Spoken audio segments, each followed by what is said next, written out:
G'day guys.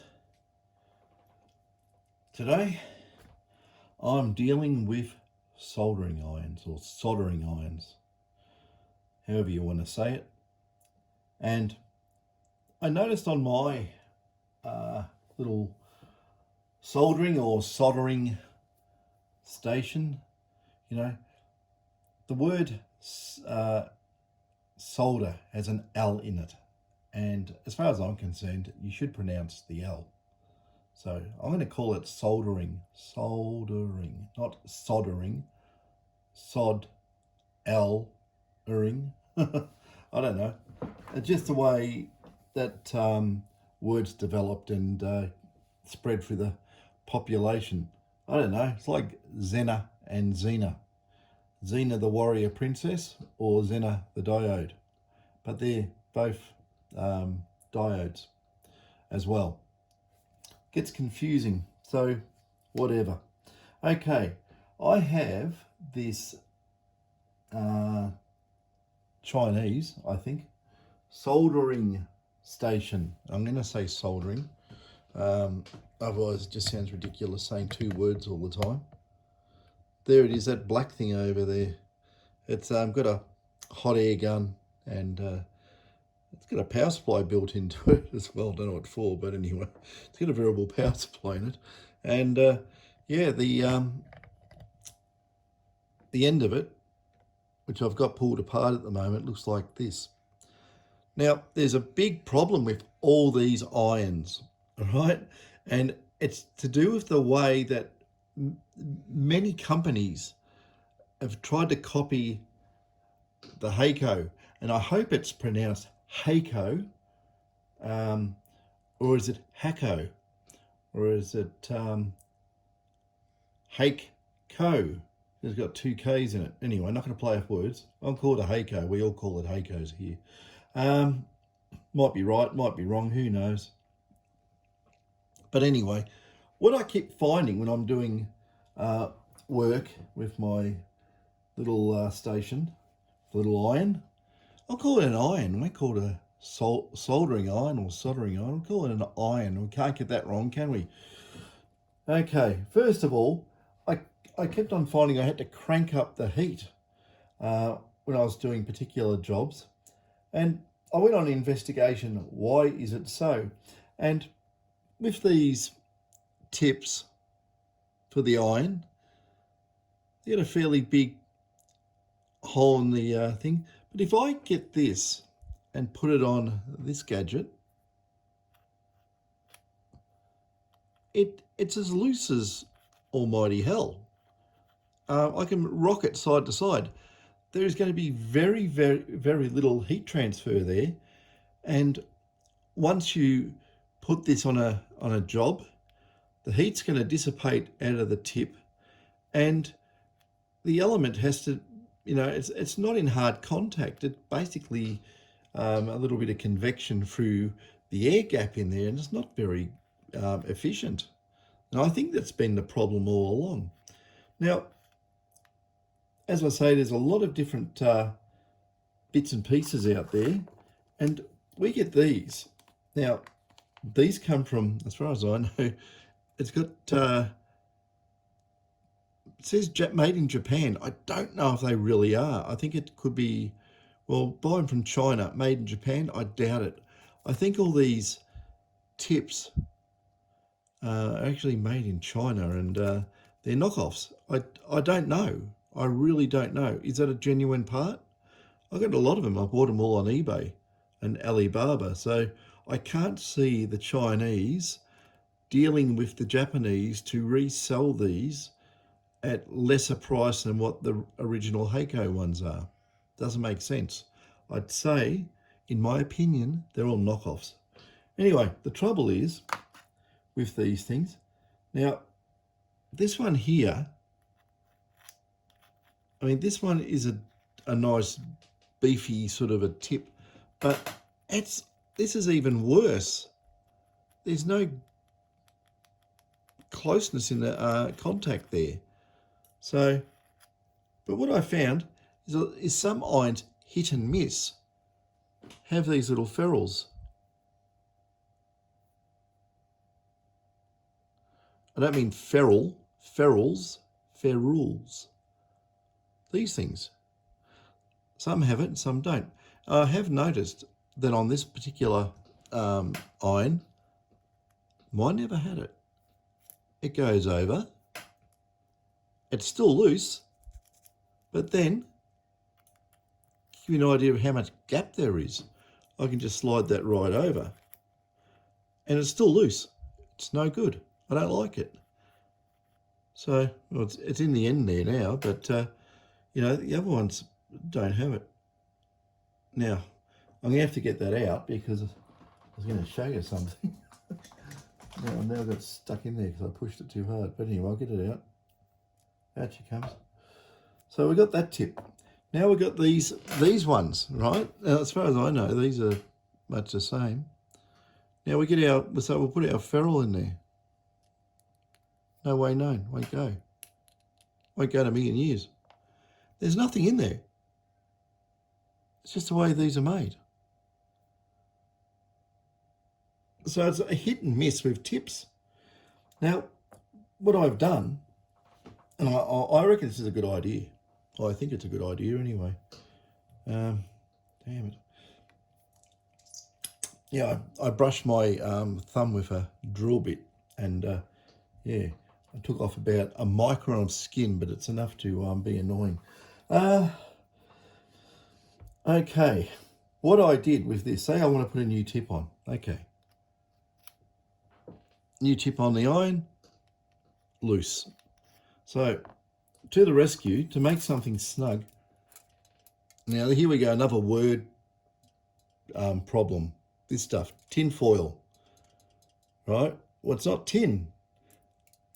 It's that in the sort of English-speaking world around the UK, Australia, Commonwealth countries, we call this stuff aluminium, right? We do. We call it aluminium. And we know the Americans call it aluminum, right? So how that ever come about, I don't know. It's the same stuff anyway.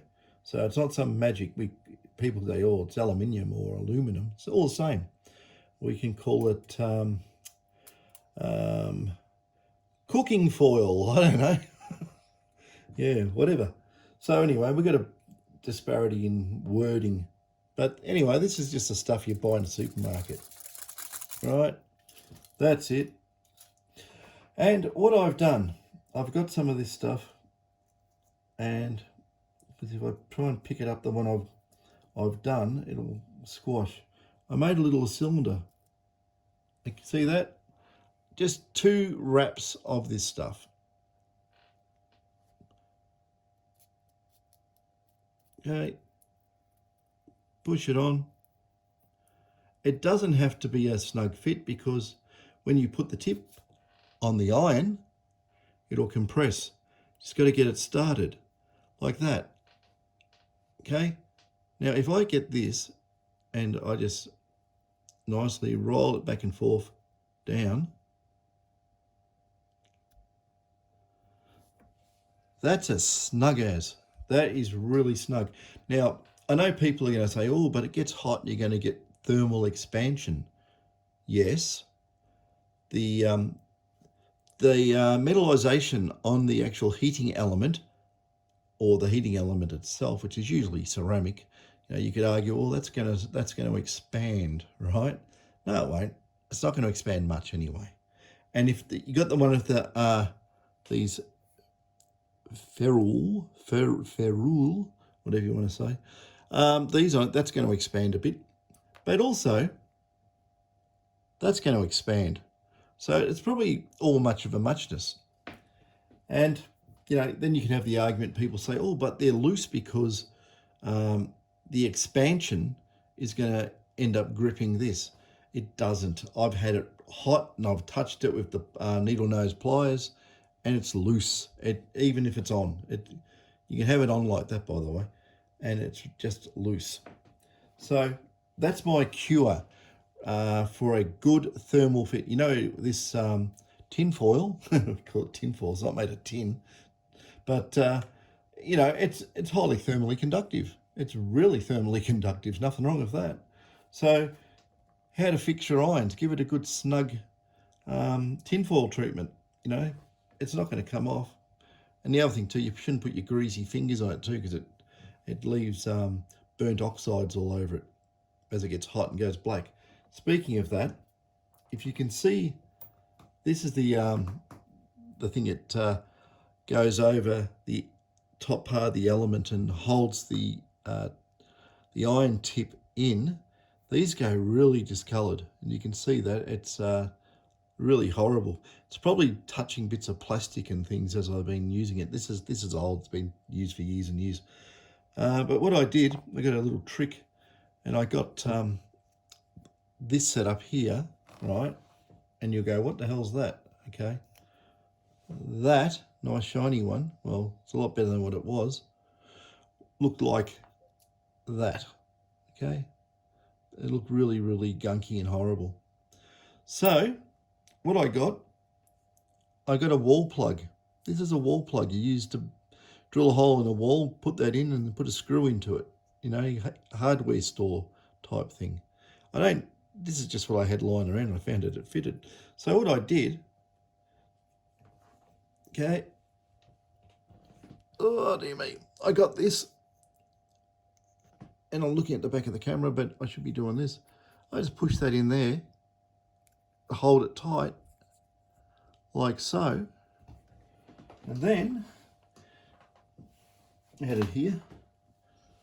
I just stuck it in my cordless drill, right? So I stuck it in the cordless drill. I'll just undo that. You don't need to see it because you know how a chuck works, I hope. Okay. So in the drill, like so, and that's just a bit of 600 wet and dry paper, and as you probably guessed, hold it like that, hit the drill, and excuse my skinned finger. So basically that's how I polished it up so it looked new. And the proof of the pudding is testing it out. So we have this set up like so. On goes the nice little polish bit. Now the other thing I've noticed too, it doesn't go all the way at the bottom here, and I think you don't want it to, because when you screw this gadget on, it holds it all together.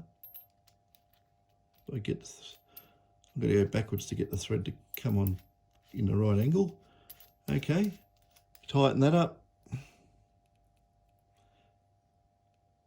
and that will pull that down hard. So that is really good. The other thing about these irons too, this particular one, oops, there goes the multimeter lead, is it always slips, and I just put a bit of masking tape there. Actually, this is due for a bit more. It just wants to slip off. So masking tape, whatever. It seems to work really well, and just wind a bit on. Yeah, look at that. It's actually slippery. I don't know why, but anyway, I just put a bit of masking tape around it, then jam that up hard on there, and it ain't going to come off. Nothing worse than soldering away like this, and the whole body of the iron just slips through your fingers into the job. It does happen, so keep that tight. It's probably better off to glue it on, but I didn't need it. Anyway, we'll turn this gadget on, and I will just give it a bit of a test, because the thermal inertia out of these irons is absolutely woeful the way it was set up. I've been using that for months like that, and I go, oh, I could crank the temperature up more. But all that does is you have a look at all the tips. They're all got a bluey colour to them. So, you know, realistically, I'm overheating everything. Just trying to get the solder to flow quickly. Like if I'm doing IC legs on a chip, you know, like tap, tap, tap. I don't want it losing heat, and then, you know, it's like pushing it around putty on my legs if it gets too cold. Anyway, we'll crank this up a little bit.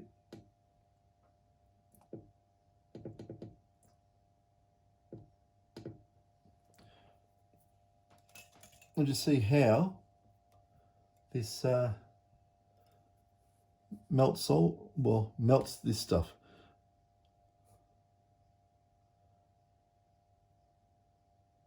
Easy. That's at 280 degrees. I think I had this so far cranked up that wasn't funny. But that probably has a lot of oomph in it now.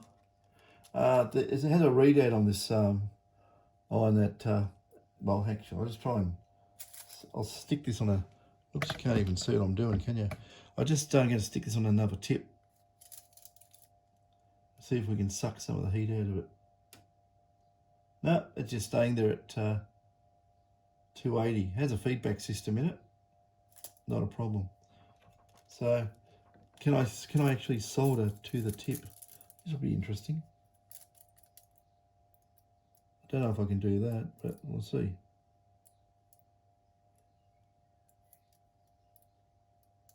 Well, it's sort of on there. Take a lot of, but it's I can fly the solder really easy. So it's the iron's trying to keep up really well. It's got a lot more. There you go. Soldered to the tip. So there, and it just melts straight away. This iron's a lot better than what it was. So yeah, there you go. You melt the tip, melt it to the tip.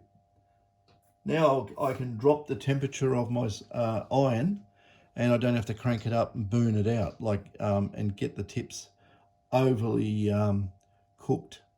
So yeah, it gives that a new lease on life. I just thought that was an interesting tip, pardon the pun, for these irons. They're all different. Here, I'll show you something here. Where'd she go? Here's the box an element comes in. Okay, it says Hakko or Hakko, whatever you want to call it. Heating element number A1321. And it says it is for a 900M, 900L, 907, 908, 913, 914. I'd say that's a genuine iron. This says made in Japan, you know, on the bottom, made in Japan. But, don't know about the barcoding there, but these are all bought through eBay or Alibaba. I don't know if they're genuine. I tend to think not, because if you buy these through Hakko, they're very, very expensive, and you buy it on eBay or Alibaba, it's very, very cheap. So I don't know. And here's the element out of that packet. This is different. See, it's a ceramic element. It has no metallization on it. Even so, this goes on that ferrule thing, and it's loose. It's loose as bejesus, you know. It's really, really loose. So that's that. That's actually hot now because I heated it up. Actually, if I put that on there, right, there's a heap of movement back and forth there. So I would do the, hang on, what do we call it? Alfoil. Instead of saying aluminum or aluminium, alfoil, aluminium or aluminum foil, alfoil. Can't get it wrong, can you? So that was actually, I think that might be a brand name. But on these elements as well, the heating elements, inside these things, they have a thermistor for the feedback, and they have the heating element. And the thing what I found on these, you can't just get any of these and interchange them and say, oh, I'll just get one of these and stick it in that iron or whatever. The reason being, right, every Japanese manufacturer, no matter what they've called their stations, they're all wired differently, and you'll end up putting the thermistor on the power for the it's meant to drive the heating element, and you'll put the heating element on the feedback. There will be no feedback, and it'll burn this out in 2 seconds flat. It'll just go full volts and it'll glow red hot, and that'll be the end of that. It'll just burn out the nichrome wire that's wrapped around under this ceramic. So you really have to know what element is for what iron on what Chinese station. It's really, really complicated. If you ever buy a Chinese iron, right, before you use it, measure the connectors on the plug, and you'll need to work out the standing value of the thermistor at room temperature. I don't know which ones are which on this, I haven't tested. The heating element will always be what should be. Actually, I won't say that, because I have measured thermistors that are really low, and I've measured some that are really high. It could be, instead of using a thermistor, they might use some more nichrome wire, because as it gets hot, it changes its resistance value. So you've got to be careful what's what. You could, I suppose, if you don't know the connections of these, you could put it on a small amount of volts, put it on, a couple of volts or something, crank it up slowly, and just see if it's getting hot on the actual element, or something is getting hot down here, or nothing's happening. So I would always look for the lowest resistance pair out of those, either the blue or the red ones, and try that.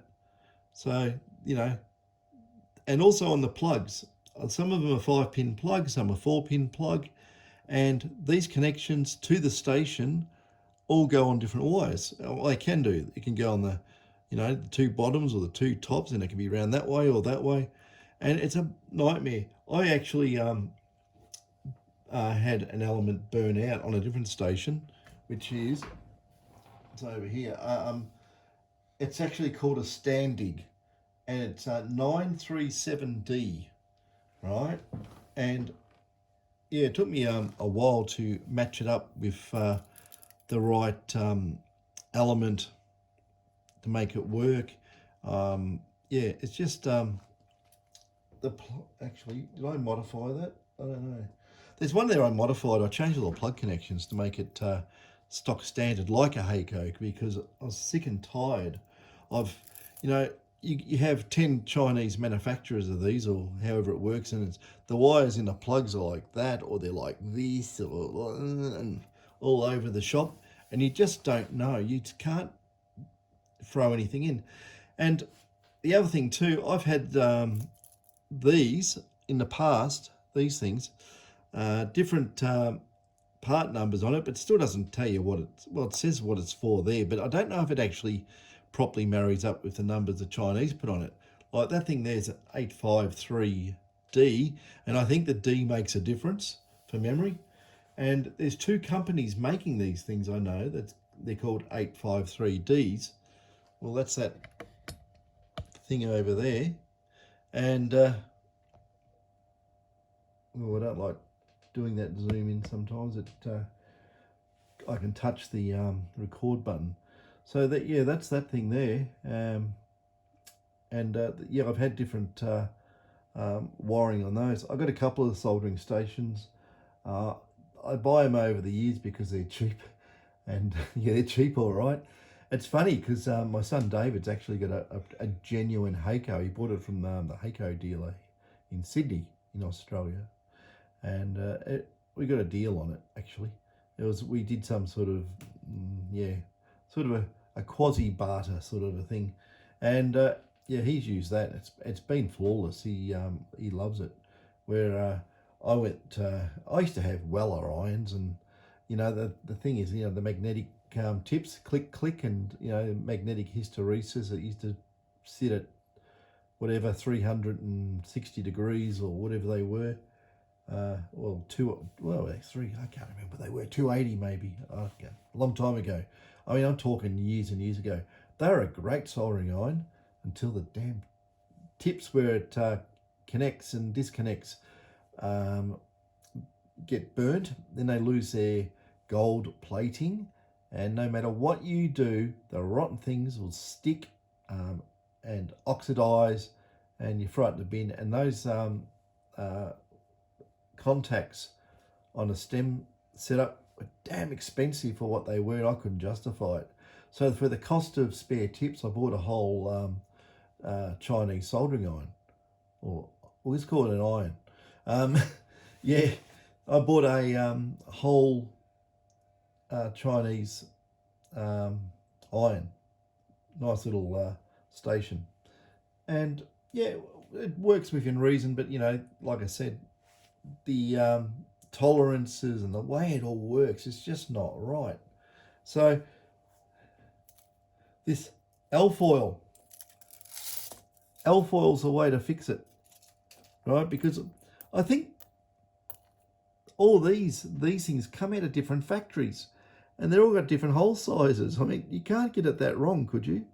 So I'd say they're all labelled Hakko, but they're all knocked off. Well, not knocked off as in stolen, but knocked off as in copies. All these have been bought at different times, but the packaging's all the same. So, I don't know what the story is with this stuff. I really don't know. That's going to really... I have noticed too, some of the tips, oopsies, there we go, have a little chamfer on this end closest to my thumb. Just a tiny little chamfer on it. I don't know if they all have. That one there, the big one has. Oh, actually, no, all these have. So they've been finished. Well, let's have a look, see if I got some without chamfers. Aha.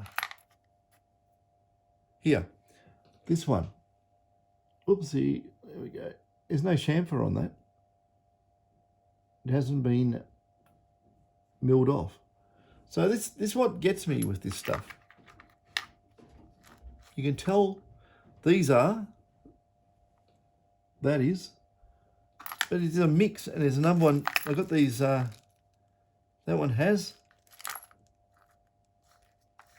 Most of them have, except there's one that didn't. That has. Okay, I've got one that didn't. Very strange. Well, actually, what about in here? These haven't. There's no chamfer on those. Either of them. So I don't know. I don't know where all that... I just don't know anymore. As soon as you buy things on eBay or Alibaba, it's a lucky dip. It's like playing roulette. Don't know what number it's going to come up. So yeah, but yeah, at the other iron on 280, I soldered to the tip, and it didn't lose heat at all. So that alfoil trick seems to be working really well. I'll just put all these things back in my little box, and just be careful with these things. Like I say, they're all wired differently, and they have different measurements. So if the feedback system doesn't work, if it's not right, it says, oh, it's not hot enough when it really is, it's going to burn these out very, very quickly. They just go gone. Because I think these stations put out about 30 volts. It's just one of those things. I can tell you some other tricks to do with these things as well. And yeah, now I've mentioned it, I'm going to have to say it, aren't I? See, all the best part of these videos come at the end, and people don't realise that. There is a spring assembly in these irons. It's on the little circuit board, and what it does, it grounds the tip of the iron.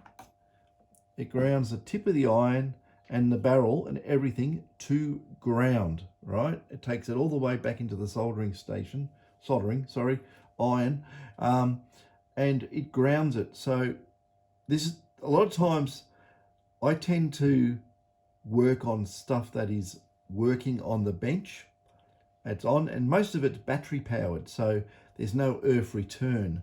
But occasionally what happens, I hook up the oscilloscope negative probe to the circuit board, and that's connected now. The negative on the oscilloscope is connected to the tip of the iron, like through the mains.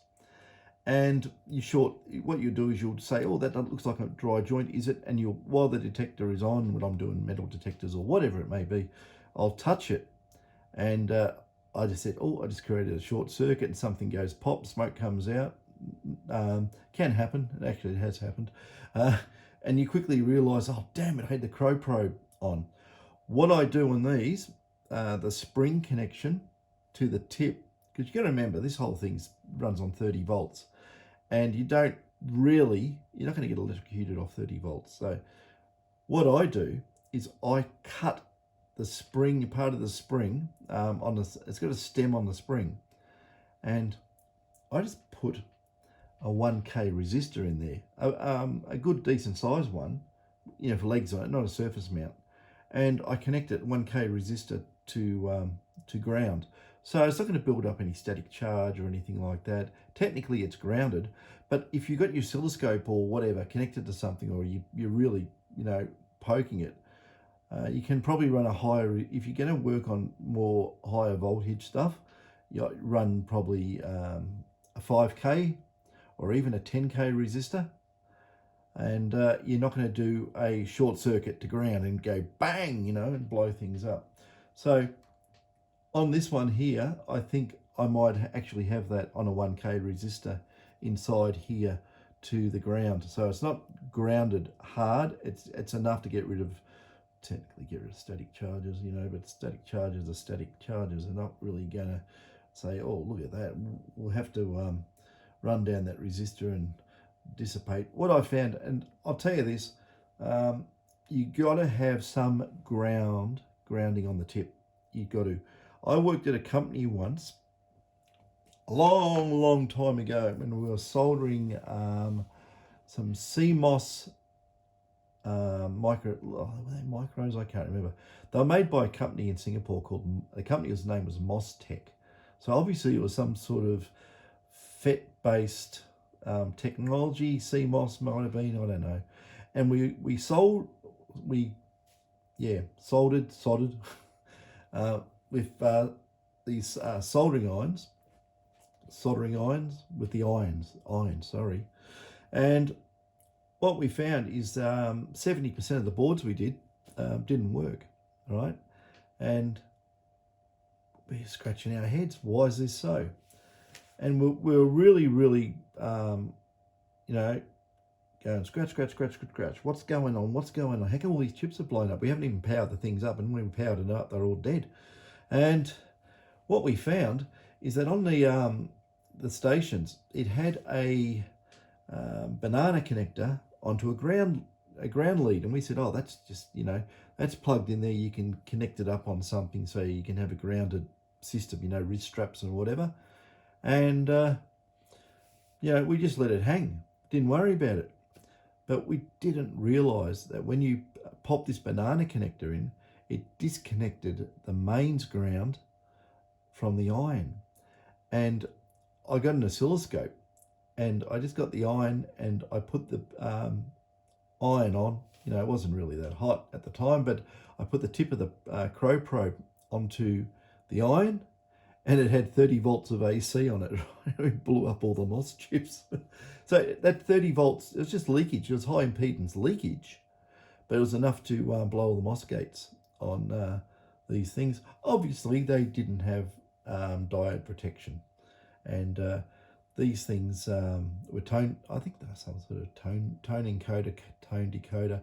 When they used to use an old, I don't know, I still use it today, CT CSS. It was called, what do they call it? It was, a coded thing that it put out a sequential 5 tone to go blip, and it turned a receiver on a remote 2-way radio or something. Yeah, a long time ago. God, that's going back to 1980s doing stuff like that. And yeah, it was all signal decoding for 2-way radios. So you could have, I'm going on a tangent, but I'll just explain what it is. You could have, say, 5 companies all on one frequency using 2-way radios, and it would only turn the radio on if you use the correct tone sequence for that company's radios, and all the radios, the receivers would turn on. All the other companies who's nothing to do with that business, all their radios would stay quiet, so you didn't hear everyone else's traffic on that network. Anyway, we blew all those up. That was a lot of egg on face. Anyway, I hope that's helped somewhat with all these Chinesey, well, soldering irons. Even though they're cheap and, I don't want to say cheap and, I was going to say nasty, but they're not nasty. They do work. They're not as refined as, proper commercial brand name irons, but they're getting better. I've got a lot of, it's with buying Chinese stuff, it's really roll the dice, okay? But some of the stuff I've got lately is getting very, very good. It reminds me, I wasn't mucking around for electronics in the 1960s, I'll tell you that. I was sucking on bottles of milk. But if you read up the history, it's very much like after the Second World War, when the Japanese started manufacturing little tin toys and stuff like that. And, if you read back in history, it was sort of a bit, amateurish sort of thing. And as time went on, they got better and better and better and better. And as we know now, Japanese electronics is very, very cutting edge, very, very refined, and it's really good stuff, isn't it? So the Chinese are basically going the same way. They're following the same path of the Japanese, and everyone says, "Oh God, it's bloody made in China." It falls apart. It's getting better. I bought some little bits of I don't know, we call it miniature test equipment, miniature little switch mode power supplies and stuff like that. And I checked out, it's got tons of ripple on it, of course. That's easy to fix because we have to put our 10-cent capacitor on it. But they're all made for a price. I was buying little switch mode boards out of China for 85 cents each. You can't make it for that. I couldn't even get the board for that. Then it's got switch mode chips on it, inductors, and all the rest of it. I don't understand. So that's the story with all that. That's the irons. I'm going to go and do another vid on components out of China, either eBay or Alibaba. And like I say, it's roll the dice. Some stuff is complete, utter rubbish. And other stuff I found is a genuine article. And I don't understand that, especially when it's some parts were selling in the US for $30 and I can get them for $1.20 out of China. I said, I'm just going to buy them, some, put them in for another order. And they're actually genuine. And I went, what? I thought, no way. And that same spec. Really, really dropped my jaw, that one. But anyway, that's enough waffle. That's nearly 40 minutes of waffle. Oh my God, I hope I haven't wasted your life, guys. Anyway, if you like this sort of stuff, subscribe to it, because you never know what pops up in the middle of all this metal detector stuff. I don't just do metal detectors, you know that, don't you? I do a lot of stuff. I do all sorts. I'll do anything from, no I won't. I was going to say a toaster. No, I don't do toasters. But, you know, I do two-way radios, and I do, you know, radio communication equipment from time to time. I don't really advertise it, but people know. I do power electronic circuit boards for people. I don't advertise that, you know, because I used to do tons and tons in the electric forklift trade. And, yeah, you know, it became too much, because in most cases, oh, now I'm going to go on about electric forklifts. But in most cases, you have to go to the job, right? And it was just too much travelling. And if you got the board that failed, and it was sent to you, you had no way of really testing it, because you didn't have a forklift in your workshop, well, and the right brand and the right model and all that. So, yeah, I escaped the Melbourne area, so I can, you know, get away from hustle and bustle and too many people. You know, the spigots are open on our immigration here, and there's just too many people. It's just too crowded, so I've moved out. And yeah, I don't want to do power electronics too much here, because like, you know, most of the jobs would be down Melbourne, so I'm not driving from Ballarat to Melbourne. That's crazy. Anyway, that's enough. Catches.